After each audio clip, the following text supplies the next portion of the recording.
En esta segunda parte de Estudiemos Juntos, la lección número 7, la oración, vamos a retomar el estudio que no terminamos y hablaremos de Ana, la mamá de Samuel, y su experiencia en la oración. Y vamos también a analizar la oración modelo que Jesús le dejó a sus discípulos, el famoso Padre Nuestro. Y vamos a tratar de extraer lecciones que podemos aplicar a nuestra vida de oración a través de lo que Jesús enseñó. Así que quédate con nosotros para dialogar esto en esta edición de Estudiemos Juntos.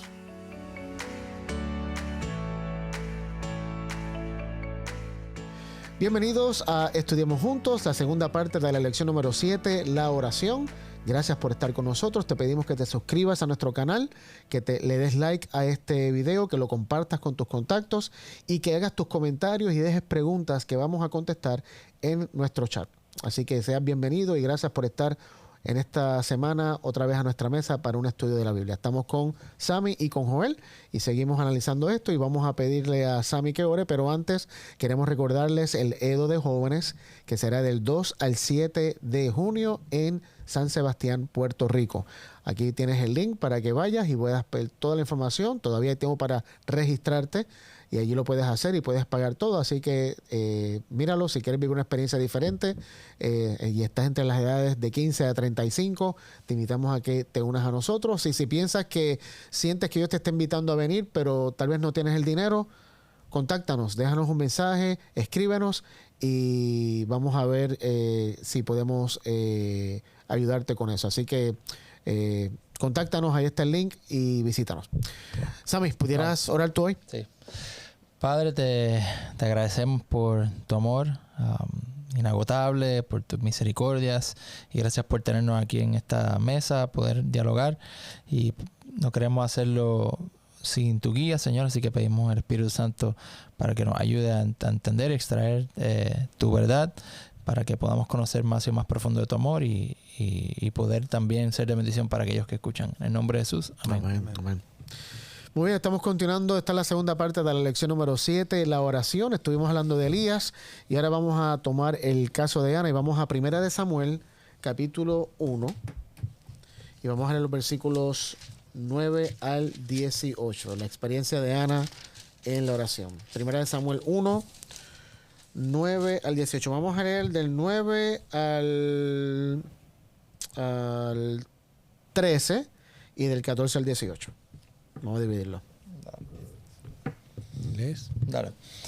Y Ana se levantó después de comer y beber en Silo. El sacerdote Elí estaba sentado en una silla, junto a un pilar del templo del Señor. Entonces ella oró y lloró al Señor con mucha amargura. Y le hizo un voto. Le dijo: Señor de los ejércitos, si te dignas mirar la aflicción de esta sierva tuya, y te acuerdas de mí, y me das un hijo varón, yo te lo dedicaré, Señor, para toda su vida. Yo te prometo que jamás la navaja rozará su cabeza. Y mientras ella oraba largamente delante del Señor, Elí la observaba mover sus labios. Y es que Ana le hablaba al Señor desde lo más profundo de su ser, y sus labios se movían, pero no se oía su voz. Así que Elí creyó que estaba ebria. Muy bien. Aquí Ana dice que está haciendo oración. Para tal vez los que no conocen, Ana era esposa de Elcana y Elcana tenía otra esposa. O sea, estaba Ana y estaba otra esposa que ahora no me acuerdo el nombre. Menina, creo. ¿Menina? Algo por el estilo. Penina. Penina era la segunda o primera esposa, no sé, de Elcana, pero vivían los tres juntos. Penina tenía hijos y era muy, muy fértil y todo lo demás. Y Penina, cuando veía que Ana no podía tener hijos, se burlaba de Ana, la humillaba y todo lo demás. Y todos los años iban al templo a hacer este peregrinaje. Y bueno, allí iban toda la familia y estaba Penina, sus hijos, Elcana y Ana sola. Y en esta ocasión, no sé cuántos años llevaban de casados, pero Ana llega al templo y dice en el versículo 10, el que mencionaste, que ella muy angustiada, dice mi versión, oraba al Señor y lloraba amargamente. ¿Qué ustedes se imaginan por el contexto después que viene? Cuando la Biblia dice que Ana oraba, ¿qué ustedes imaginan que era lo que Ana estaba haciendo? ¿Qué oración? ¿Qué era esa oración? Estaba contándole sus penas. Ahí mismo. O sea, y de nuevo, ¿por qué esto es importante para mí? Porque eso es la oración, es un diálogo, es una conversación. Es como que yo estoy pasando por un momento difícil y vengo donde Sammy y digo, Sammy, necesito contarte algo. Y en ese contarte algo, yo empiezo a llorar, o a veces me puedo enojar mucho, o no sé, lo que sea. Todas mis emociones salen al contarte a ellos lo que está sucediendo. ¿Es un diálogo o es una descarga? Porque, por ejemplo, vos vas a Sammy y le dices, Sammy, tengo que contarte algo. Y Sammy te dice, dime. Ajá. O sea, puede ser... No sé, ¿será que la descarga no es un diálogo? O sea, no es un diálogo si Sammy se queda callado y nunca me dice nada. Ajá. Pero yo siento que si yo le cuento algo a Sammy, Sammy no se va a quedar callado y me va a quedar mirando así. Ahora, ¿será que muchas veces también, entonces, si la oración es un diálogo, me pongo yo a reflexionar, ¿será que me tomo tiempo para escuchar a Dios? Claro, y eso es un problema grande que tenemos. ¿Por qué? Porque se nos ha instruido que la oración es simplemente decirle algo a Dios, pero no esperar una respuesta de Dios. O mientras tanto, quizás mientras estoy orando, Dios me está hablando. Claro, sí, esas impresiones que te llegan. Y yo he tenido oraciones cuando han sido sinceras que sentía ese intercambio. Que vos le das algo a Dios y Dios te da otra cosa. Y hay oraciones que son solamente un monólogo, donde simplemente le digo y salgo igual o peor después de haber tratado de orar. Que no fue oración entonces eso. Claro, exacto. Ahora, ¿será que, o sea, y con eso no estamos diciendo que Dios no escucha los monólogos? No, sí lo escucha. Claro, es que nosotros no lo escuchamos. Exactamente. Ese es el problema. Exactamente. Porque el problema nunca es Dios. Siempre que alguien te escuche con interés, siempre va a producir un cambio eso.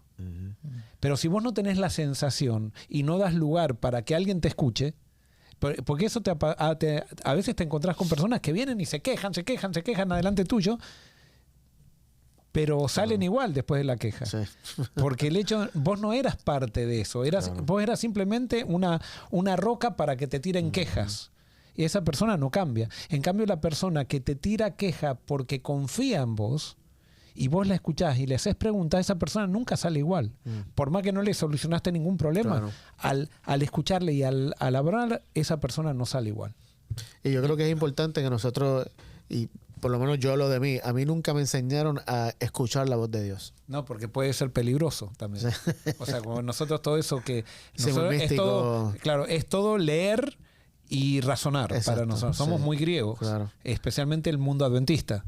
O sea, entonces todo lo que es escuchar la voz de Dios en el corazón, nueva era, pentecostal, espiritismo. Y perdonen que no tenemos nada, pero hay gente que lastimosamente ve a otras denominaciones con cierto tono peyorativo, que está mal, y no nos queremos confundir con otros. Y no tenemos por qué confundirnos con otros, simplemente hacer con Dios una relación real, no algo armado. Claro. Sammy, ¿te voy a decir algo? Sí, se me olvidó ahora. Estoy tratando de otra vez. Perdón, hablé demasiado. Nada, ahorita se me acordó. Anyway, Ana, y estoy de acuerdo con lo que dijiste, Joel, Ana comienza prácticamente a contarle a Dios la desgracia que está viviendo. Ana era, en aquel momento, no existía la palabra bullying, pero Ana era bully por Penina. Todos los días. Imagínate la angustia de vivir... No con tu esposo, pero que tu esposo tiene otra esposa, que ya eso trae conflicto. Y ahí esa otra esposa todo el tiempo humillándote. O sea, Ana llegó a un punto que ya no podía más. Y aquí llega y le cuenta a Dios y dice que estaba llorando amargamente. Y entonces, en ese contarle a Dios lo que está viviendo, hace un trueque con Dios. Que puede llamarse petición, puede llamarse de cualquier manera. Dice, si tú me das un hijo... varón, o sea, específico, un hijo varón, yo te lo voy a dedicar el resto de tu vida, de mi vida. O sea, fue por eso que Dios se lo dio. ¿Cómo? Si no hubiera hecho voto, ¿se lo hubiera dado Dios? No sé, es un buen punto. Yo creo que otro tema, el tiempo de Dios nadie lo conoce, porque yo estoy seguro que esta no es la primera vez que Ana le pide a Dios tener un hijo. Pero no sé si Ana llegó a un punto, viste, en inglés le llamamos rock bottom. Es cuando tú llegas ya al final del camino, que ya no hay nada más, y ahí tú dices, Señor, ¿es ahora o nunca? Claro, y era una cosa, quizás si Ana hubiera tenido un hijo demasiado fácil, nunca lo hubiera entregado. Cuando Dios tenía una misión. Entonces Dios tenía que, de alguna manera, provocar una necesidad en Ana tan grande que se dé cuenta de que ese hijo ya Dios lo había elegido. Tremendo. Sí, buenísimo. Porque a veces nos cuesta entregar las cosas que Dios nos da, ¿no? Muy bien, entonces dice que mientras ella continuaba allí, la vio Elí, que era el sumo sacerdote, y esto... También Ana, le hizo bullying. Sí, eso iba a decir. Ana hablaba, viste, estaba en su corazón, porque muchas veces también pensamos que no, hay que hablar solamente con Dios en la mente y con los ojos cerrados. No puedo decirlo audible, pero ella me movía los labios y Elí pensó que ella estaba totalmente ebria, o sea, estaba borracha. Y ahora vamos a leer del 14 al 18, Joel. Del 14 al 18. Sí. Entonces le dijo Elí, ¿hasta cuándo estarás ebria? Digiere tu vino. Pero Ana le respondió, no, señor mío, soy una mujer atribulada de espíritu. No he bebido vino ni sidra, sino que he derramado mi alma delante de Jehová. No tengas a tu sierva por una mujer impía, porque solo por la magnitud de mis congojas y de mis aflicciones he estado hablando hasta ahora. Ve en paz, y el Dios de Israel te otorgue la petición que has hecho, le dijo Elí. Hasta el 18. Halle tu sierva gracia delante de tus ojos, respondió ella. Se fue la mujer por su camino, comió y no estuvo más triste. Muy bien, le pregunto, ¿la reacción de Elí fue correcta o incorrecta? Al principio fue medio incorrecta. Sí, después fue buena. La de juzgarla pensando que estaba borracha y decirle, mira, coge la resaca para otro lado. Ahora, evidentemente, me parece, y esto es una asunción mía, evidentemente parece que era costumbre de que haya gente borracha en la resaca en el templo. Pues no debe ser un caso aislado. O sea, evidentemente parece que Elí ya tiene experiencia de que había gente allí balbuceando cosas borrachas. Le dicen, otro borracho más. No sí, sé. Es un juicio muy fuerte para una mujer a esa hora, borracha. Porque tengo entendido que era la mañana o me lo imaginé yo. Déjame ver. Si no dice qué hora era. No dice. Yo daba por sentado que era la mañana temprano. No pero sé dice estaba a la puerta del templo. Sí. No pero sé. para que la haya confundido como que estaba borracha, eso significa que de verdad ella estaba pasando, ¿sabes? Estaba derramando su corazón. Yo siento que estaba hasta gritando, o sea, no sé, hablando, sí. No sé, o sea, como una persona que está súper dolida. Ajá. Eso es un buen punto. Yo siento que sin duda no fue correcta esa primera reacción, pero cuando Ana le responde y le dice no, y le cuenta, me estoy derramando mi alma delante del Señor, entonces creo que, no sé, aquí esto puede ser, ¿será por eso que Ana pudo tener un hijo? Porque el Cana le dice que Dios conteste la petición que tú tienes.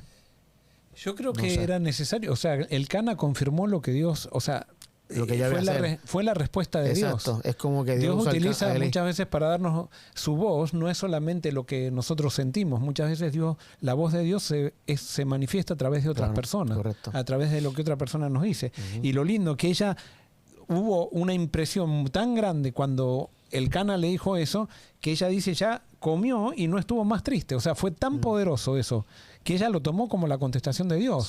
Sí, y nosotros yo creo que tenemos que estar atentos también a ver cómo Dios nos contesta. Eso se llaman las providencias de Dios. Claro. Y Dios muchas veces nos puede usar a nosotros para contestarle la oración a alguien o usar a alguien para contestarnos una oración a nosotros, ¿no? Ahora, me llama la atención que la misma persona que primero la juzgó mal y pensó que estaba borracha, es la misma persona que pronuncia la palabra de bendición profética para ella. O sea, que es interesante cómo Dios, a pesar de los errores que nosotros podemos cometer, nos usa para confirmar acciones que Él va a tomar. Y bueno, entonces, bueno, ahí ya se acaba el caso de Ana. Pero de nuevo, Ana estaba contándole a Dios cómo ella se sentía. Y evidentemente, aunque no menciona el registro de Ana, que Dios le contestó audiblemente como hizo en el caso de Elías, pero sí me parece que a través de Elí, como tú acabas de mencionar, fue Dios hablándole para atrás. Sí, se dice eso, hablándole para atrás. Respondiéndole. De regreso. Respondiéndole. Dos de Reyes. Muy bien. La petición de Ana es contestada y esto muestra dos cosas que vemos en la Biblia. Sammy, búscate Mateo 7:7 y Joel, búscate Primera de Juan 5, 14 y 15. Y esto es algo muy interesante, que a veces cuando le damos una petición, porque lo de Ana era una petición, o sea, oró cuando le contó a Dios, pero hizo un trueque también, hizo una petición. Si tú me das, quiero que me des un hijo varón y hagas esto. ¿Qué dice Mateo 7:7? Pidan y se les dará, busquen y encontrarán, llamen y se les abrirá. Muy bien. Ana pidió y recibió. ¿Y qué dice 1 de Juan 5, 14 y 15? Esta es la confianza que tenemos en Él, que si pedimos alguna cosa conforme a su voluntad, Él nos oye. Y si sabemos que Él nos oye, en cualquier cosa que pidamos, sabemos que tenemos las peticiones que le hayamos hecho. Lo interesante lo que dice Juan. Si sabemos que Él nos oye, sabemos que en cualquier cosa que le pidamos, y cualquier cosa es cualquier cosa. Pero fíjate, ahí dice que Conforme a su está voluntad, conforme a su Claro, al voluntad. principio. Pero dice en cualquier cosa. Sí, en cualquier Pero que cosa está conforme alineada a su con su voluntad. voluntad. Ok, la voluntad de Dios es que seamos prósperos. Sí, lo dice Juan. Sí. Sí, Amado, pero- yo creo que seas prosperado en todo. Entonces yo pido para que Dios me prospere financieramente. Pero ¿y si eso te va a Eso no llevar es la, a- y te va a pero es la alejar voluntad de No, Dios. pero No, pero la voluntad de Dios no. No. Porque mira, vos estoy estás- jugando estás- abogado del sí, diablo, prosperidad pero- la estás evaluando No, financieramente. pero es que incluye financieramente. ok, pero vamos a poner, claro. hay personas que financieramente no pueden tener dinero porque se perderían. Y no pueden ser fieles a Dios. Y Claro, la porque no lo voluntad de pueden Dios, O sea, que la Dios- voluntad de Dios no es que tú vivas lejos de Él. Dios no quiere que prosperen financieramente. No, si eso sí, te va a- vivan en pobreza. si eso te va a alejar de Él, Él no quiere eso. ¿Cómo O Él va a sea- querer? ¿Cómo Él va a querer darte algo que te va a alejar de Él? Cuando Él sabe que las riquezas te van a hacer sufrir. Entonces, si sigo esa línea de pensamiento, estoy jugando con el diablo para los que están Sí, sí, viendo. ¿no? Si sigo esa línea de pensamiento, entonces puedo llegar a la conclusión de que Dios me va a enfermar porque la salud me puede alejar de Él. No. Entonces Dios me va a enfermar, sí, porque al final del día Dios quiere que yo esté Es con que Él. yo creo que son O sea, dos cosas distintas. la enfermedad me va a mantener con Él. Entonces Dios me manda una enfermedad o no me va a curar nunca para que yo esté con Lo Él. que pasa es que la vida cristiana, la vida no es tan mágica. O sea, Dios no va a hacer lo que nosotros podemos hacer. Entonces, por ejemplo, si yo soy una persona que no ahorro, que manejo Claro. más mi dinero, Sí, le sí, voy a sí. decir, Dios, prospérame Claro, financieramente. exacto. Sí, sí, Dios sí. no, primero tiene que cambiarme mi mente antes que Exacto. prosperarme financieramente. Claro, claro. El milagro lo hace a través mío. No quedó, Dios no le trajo un hijo a ella. Posiblemente cuando ella confió se le fue la ansiedad que tenía en la competencia con Penina y esa ansiedad era lo que no le dejaba estar embarazada. Cuando ella confió y entregó esa petición a Dios, esa ansiedad bajó y quedó embarazada. Buen punto. O sea, pero Dios no es mágico. Sí, sí, sí. O sea, que yo le voy a pedir un auto y me va a traer el auto al otro día. No, yo le pido sabiduría para que yo pueda adquirir el auto y lo pueda usar bien, ¿no? Pero no hacer que Dios me lo va a mandar mágicamente. A veces Dios actúa, pareciera de manera mágica, pero son no es la costumbre de Dios. Son casos aislados eso. Claro. Dios actúa, la mayoría de las veces Dios hace los milagros a través de nosotros. Y justamente por eso lo hice a propósito, porque hay muchas personas que usan ese texto y dicen, bueno, pues Dios, ahí lo dice, cualquier cosa que le pidamos, Él nos la va a dar, de acuerdo a su voluntad. Y la voluntad de Dios siempre es buena para nosotros. En el caso de Ana, se cumplió Mateo 7:7, se cumplió 1 de Juan, pero sabemos, es la realidad, que no todas nuestras peticiones son contestadas. Hay cosas que le pedimos a Dios. Incluso hay necesidades que tenemos que a veces desde nuestra perspectiva Dios se tarda. Pero eso no quiere decir que no te conteste. No, claro. O sea, Pero hay momentos que se tarda y contesta, pero hay momentos que nunca le contesta. Entonces, ¿cómo hacemos Pero por eso, ante esa realidad de que Dios no contesta? no, pero es que ¿Por qué Dios no contesta? pero es que estamos de vuelta tomando la oración como si fuera Claro, no un estoy hablando de la ritual oración. pedidos. Claro. En O este sea, momento estoy hablando de peticiones, no de oración necesariamente. Peticiones. Dios hay muchas peticiones que no nos contesta.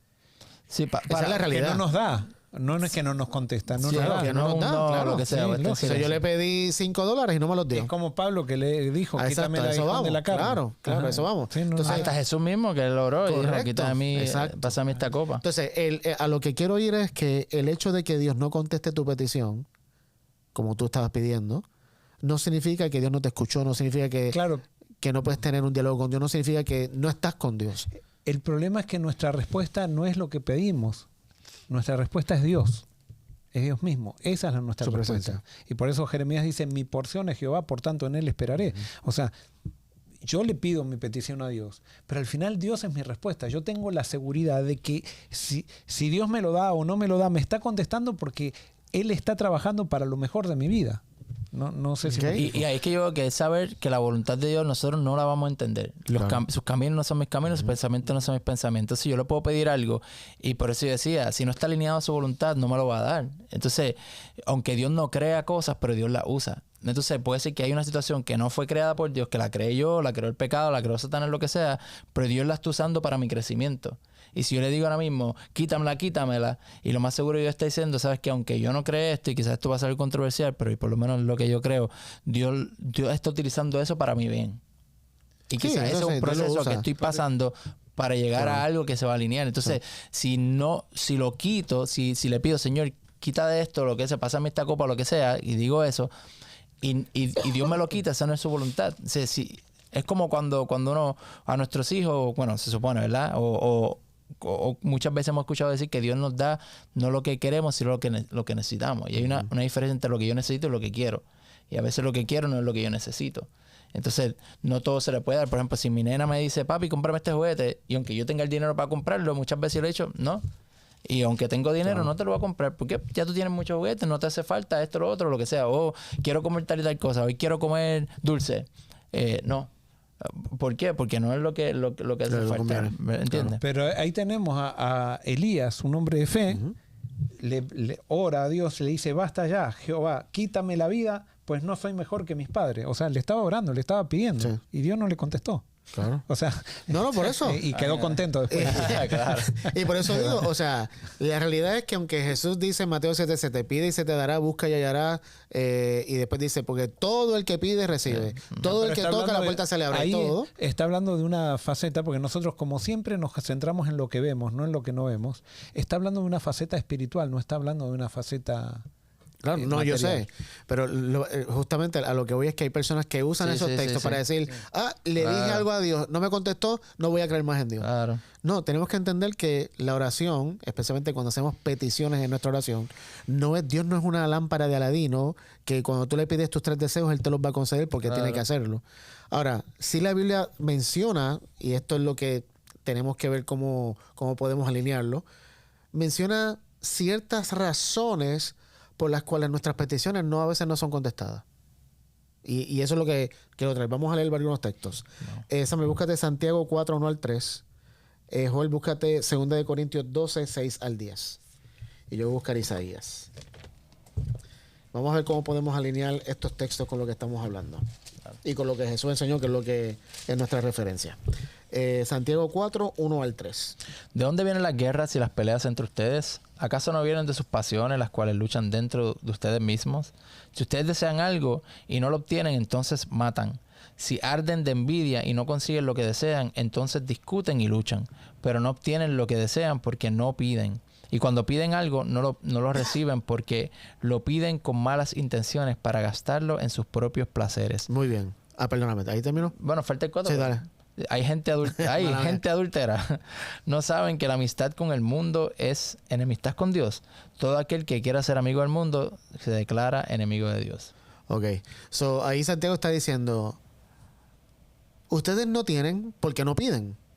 Y luego dice, y cuando piden, no reciben porque piden con malas intenciones. Entonces, puede ser que si yo estoy pidiendo algo a Dios, y esto, usando el caso de Ana, esto es una asunción, no está en la Biblia. Imagínate que Ana por 4 años estuviera orando al Señor, Señor, deme un hijo para probarle a Penina que yo también puedo tener hijos. O sea, está pidiendo con mala intención. La intención es competencia. Yo quiero probarle a ella que yo también puedo ser una buena mujer.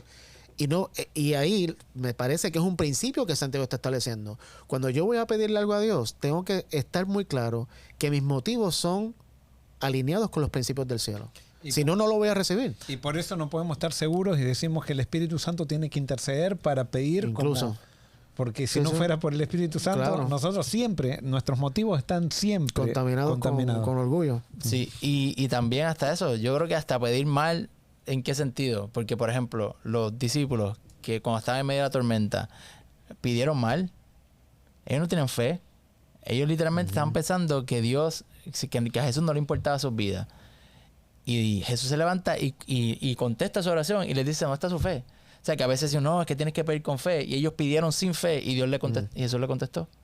Y por eso para mí eso es el corazón. Yo creo que no tiene tanto que ver con la palabra. Lo mismo a Ana, todo este asunto, para mí es lo que hay en tu corazón. Ahora, ¿cómo lo pides? Hago una pregunta.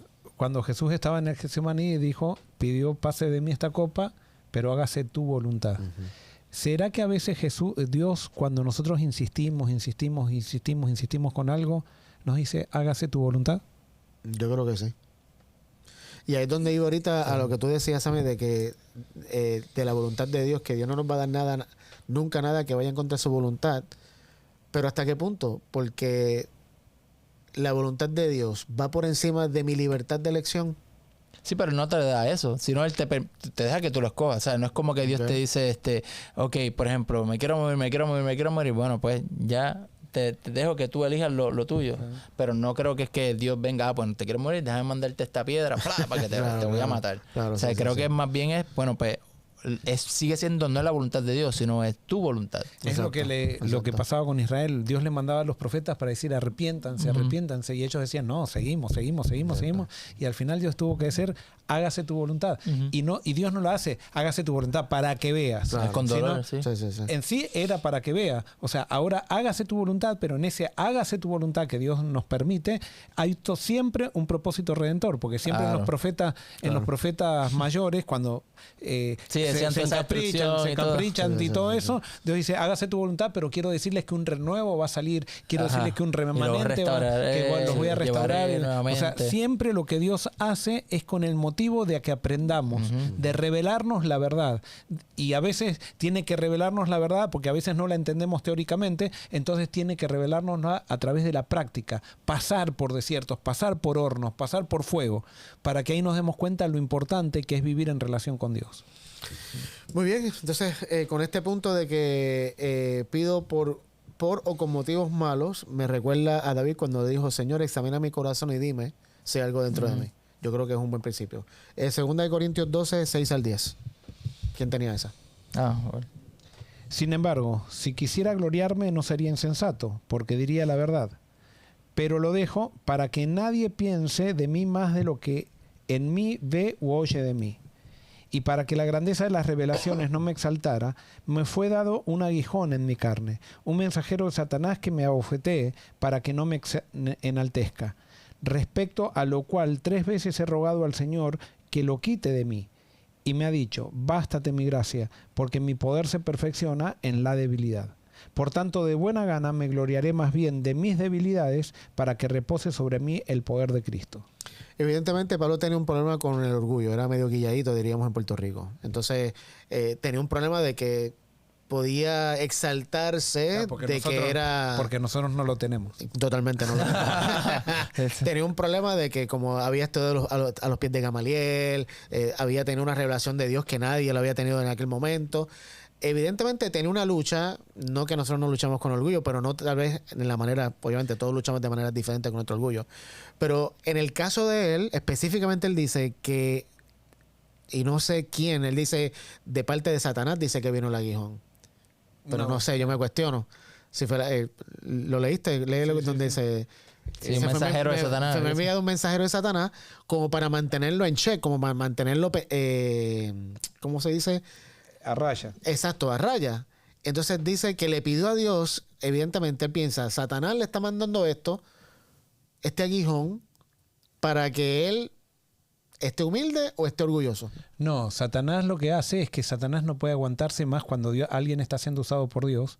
Satanás no puede aguantarse y hacerle mal a esa persona. Entonces Dios permite, ¿El aguijón era cosas malas en la vida de Pablo? Algunos dicen que era la ceguera que tenía. Sí. Otros no me acuerdo, que hay otras cosas que dicen. Pero evidentemente era algo que lo hacía sentir a Pablo limitado. ¿Por qué? Porque las bendiciones de Dios, como Dios no puede dejar de bendecirnos tampoco, Satanás no puede dejar de maldecirnos. Claro. Entonces, las bendiciones de Dios a cualquiera nos puede llevar al orgullo. Y Pablo había tenido una bendición, tenía un don de Dios que era muy inteligente y que había hecho, él podía... digamos, entender cosas que el común no las entendía. Y entonces eso él lo podía usar para beneficio para sí mismo, y sin ese aguijón, posiblemente, como era un ser humano natural, él iba a tener la tendencia de atribuírselo. Entonces Dios permitía esos aguijones para que él pueda seguir viviendo la felicidad de servir a Dios y no vaya a la destrucción, porque todo el orgullo nos prepara para la caída. Entonces Dios nos está protegiendo. Y la misión del ministerio se hubiera ido también por el piso. Claro. Aquí vemos un ejemplo de cómo él le pide a Dios, Señor, quítame esto, y Dios le dice, no.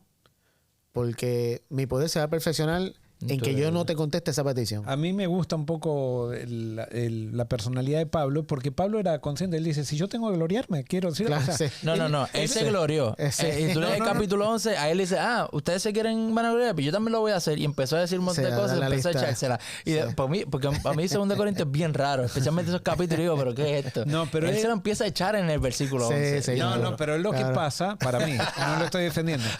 Creo que Alex también tiene problemas con Pablo. Pero el problema o sea, yo lo que veo es que Pablo era consciente de las bendiciones que Dios les había hecho. Y esa conciencia te hace humilde. Porque vos después vos ves que... ¿Humilde o consciente de tu debilidad? Por eso, y eso es humildad. Humildad es seguridad. Okay. Entonces, porque la humildad es ser consciente de tu orgullo. Esa es humildad. O sea, el que no es consciente de su orgullo, al final termina siendo, no es humilde.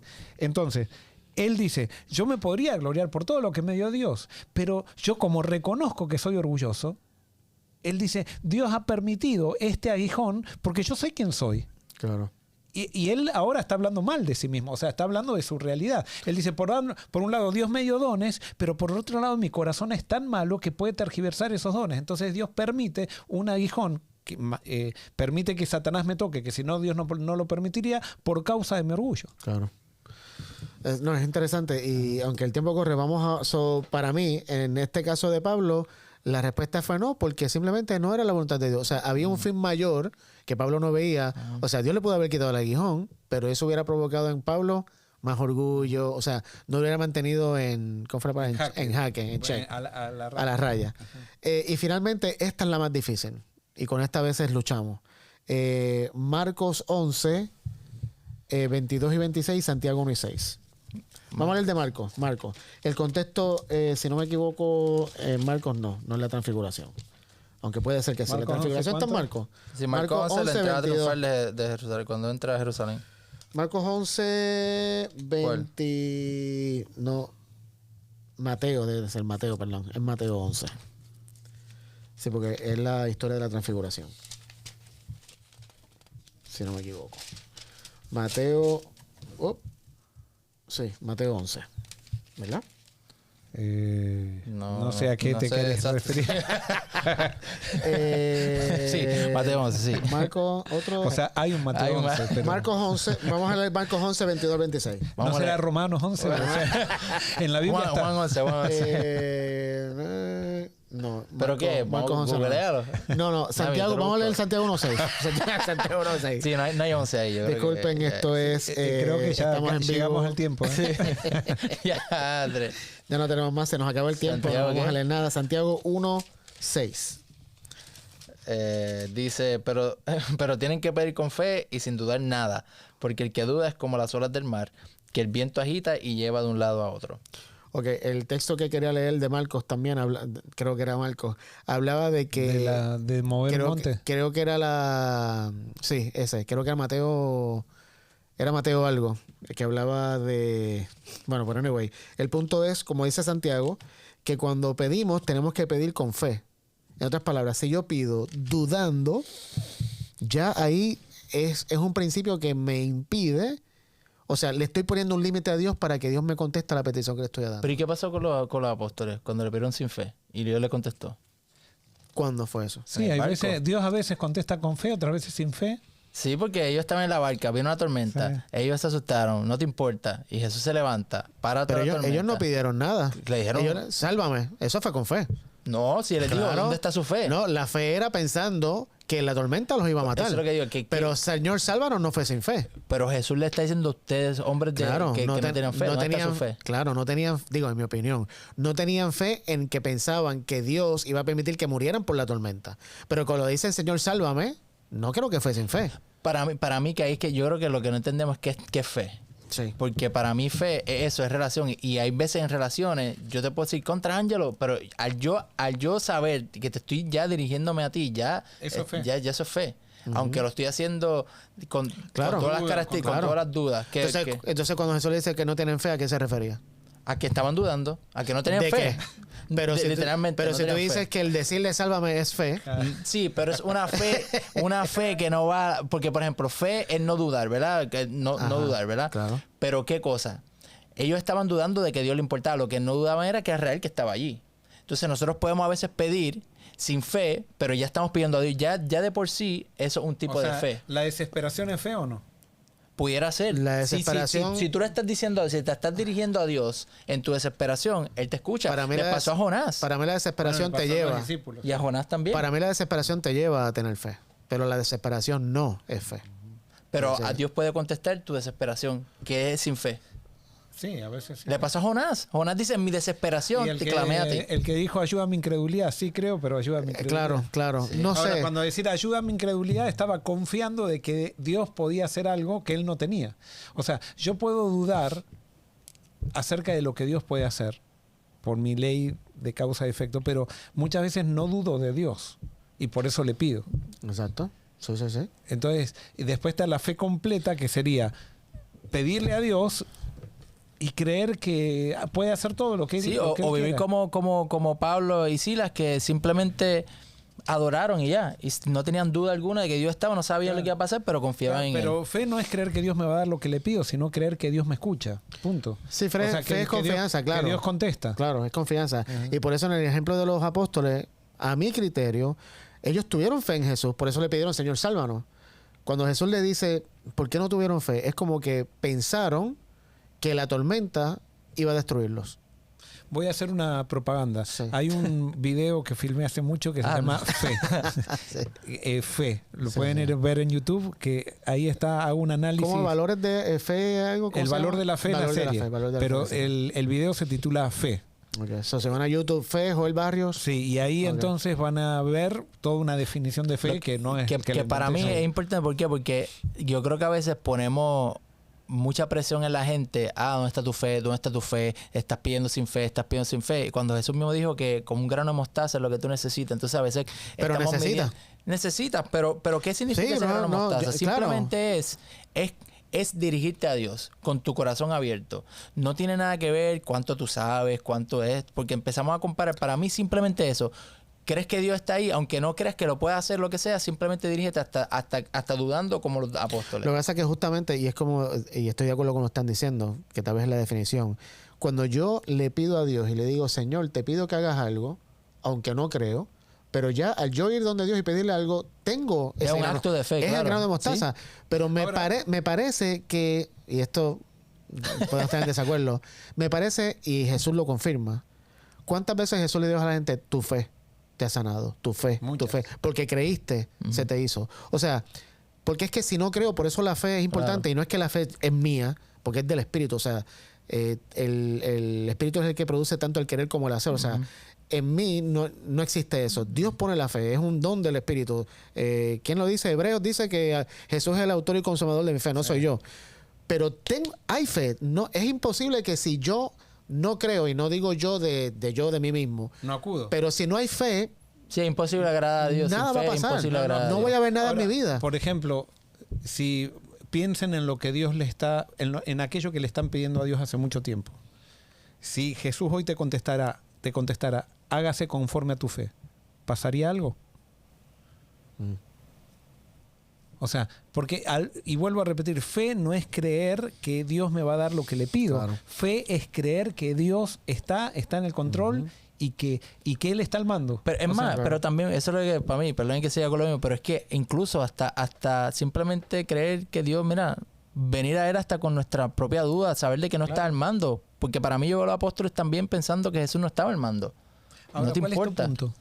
Mi punto es que cuando... no, este es mi punto. Mi punto es que la fe es simplemente acudir y clamar. Y ya, eso nada más es suficiente fe. Porque a veces podemos confundir de que fe es literalmente estoy en la barca y decir, Señor, yo sé que tú vas a salvarme. No, sí, para mí... estar tranquilo durmiendo como para Jesús. mí es... Fe también puede ser, que eso es fe, y es una fe brutal, pero también para mí fe también puede ser, Señor, ¿qué está pasando? ¿Por qué no me estás contestando? Ya ahí te estoy hablando. Ya para mí eso es fe. Simplemente hablar. Okay. ¿Cuánta fe necesita Dios para moverse? Un grano de mostaza. Que básicamente nada. Ahora, con un grano de mostaza mueves un monte. Claro. ¿Y por qué no lo movemos al monte? Hay montes que yo he movido, literalmente montes, pero en pasado. Y yo he visto muchas cosas así con mi falta de fe. No hay tiempo, pero hasta con la historia de Ana, me acuerdo que una vez yo le dije, Señor, qué bonito que yo estoy hablándole aquí a mi hija de Ana y tú no me contestas esta oración. Y al otro día, pum, Dios me la contestó. Y no fue que yo le dije, Señor, dame la fe de Ana, qué bueno. Al contrario, yo estaba molesto con Dios y le dije, tú, ¿cómo yo le voy a hablar a mi hija ahora mismo si tú ahora mismo no te importa nada lo que yo te he pedido? Y no Dios tenía vino, fe ahí. pum. Tenía relación. Para mí, eso es lo que digo, que eso es lo que yo quiero llegar. El punto que quiero llegar es eso. No es, porque a veces ponemos la fe a esa cuestión que no se puede dudar nada. Y entonces la fe, limitamos nuestra relación con Dios. La fe tiene una medida de comienzo y es ilimitada para arriba. Claro. O sea, comienza con acudir. Simplemente. Claro. Con acudir ya tenés todo. Pero eso es todo para Dios, todo el mundo, mano. Para que Dios, por eso Jesús la compara con un grano de mostaza. De ahí hay fe más grande y fe más chica. Por ejemplo, Jesús en medio de una tormenta tenía una fe muchísimo más grande porque podía dormir en medio de una tormenta y estaba entregado totalmente a Dios. Los discípulos todavía su fe era tan chiquita que para lo único que le encalzaba la fe era para retarlo a Dios, así como vos lo retaste a Dios. O sea, que Dios te contestó. Como Dios le contestó, también hizo una gran bonanza. Pero les dijo también, ¿dónde está vuestra fe? Porque ustedes ya tendrían que tener, en otras palabras, los reprendió Jesús, ustedes están caminando conmigo hace tanto tiempo y ya tendrían que tener una fe que podrían dormir en la tormenta, pero todavía siguen siendo como niños, cuestionando porque están demasiado distraídos con respecto a quién soy. ¿No? Bueno, lamentablemente no tenemos tiempo porque esto podemos seguir acá. Y había un tema que era el que quería traer, que tiene que ver con esto, pero ya no vamos a tener, lo voy a tirar solamente. Cuando Jesús está en el monte de la transfiguración y baja con los apóstoles, se encuentra con el escenario de que los apóstoles, los que quedaron, los 8, 9 que quedaron, 9, 10, 11, 12, los 9 que quedaron, los 9 que quedaron estaban, había venido un tipo con su hijo y no podían expulsar el demonio. Y entonces Jesús llega y le dice, ¿hasta cuándo voy a estar con ustedes? Ajá.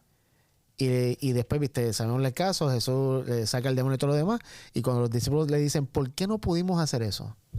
Y Jesús le dice, porque esto no pasa sin oración y sin ayuno. ¿Será que a veces tenemos que ayunar para que nuestras peticiones sean contestadas? ¿Ayunar para poder tener poder, que Dios nos dé un poder para hacer ciertas cosas? ¿O el ayuno también es algo que, bueno... No, para mí sí, no. Y lamentablemente no tenemos tiempo para explorar eso, pero se los dejo de asignación para que estudien el ayuno en la Biblia y la importancia del ayuno. Y recuérdate que todo esto, el ayuno, las peticiones, estos son solo herramientas que nos llevan a Dios. No te centres que es tu fe, no te centres que es tu petición, no te centres que es el ayuno que haces, no te centres que es cuánto tiempo oras, cuánto tiempo lees la Biblia. No, eso son todas cosas que te deben llevar a Dios, porque lo último que Dios desea, lo más que Dios anhela, es que tú experimentes su presencia en tu vida y que lo dejes entrar a tu corazón. Así que gracias por estar con nosotros en este episodio un poquito más largo que los demás, pero esperamos que haya sido de bendición. Que Dios te bendiga y te vemos la próxima semana en otra edición de Estudimos Juntos.